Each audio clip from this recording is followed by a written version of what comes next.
আজকে আমরা শিখব লাইনে অথবা তক্তাপোষ অথবা খাট বা মেঝে গোনা শিখবো। আমার দিক তাকান। আমি খাটটা তো আপনাকে গুনে দেখিয়েছি, সেটা তো ক্যামেরায় দেখাইনি। তা কত পা হয়েছিল আমারটা? 7 পা হয়েছিল, তাই না? তো এবার দেখো তো আপনার পায়ে কত পা হচ্ছে। না, পিছনে একটা পা চলে যাচ্ছে। পিছন থেকে শুরু হবে প্রথমটা। হ্যাঁ, সামনের 2, হ্যাঁ 3, ওটা 3 হয়ে গেল।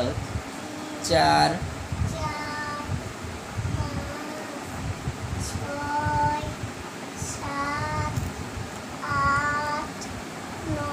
আচ্ছা 9 পা হলো। এবার একটু পিছিয়ে যাও, পিছিয়ে যাও। আচ্ছা আবু সাদ, হ্যাঁ সাবধানে, হ্যাঁ।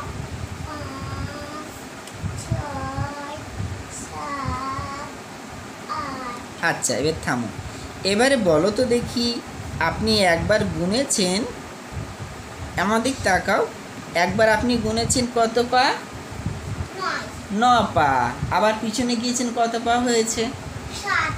এবার না, 8 পা হয়েছে। আপনি যদিও একটু ভুল করেছেন। তো এবার বলো তো দেখি, আপনার কেন কম হলো, আপনার কেন বেশি হলো, আমার কেন কম হয়েছে?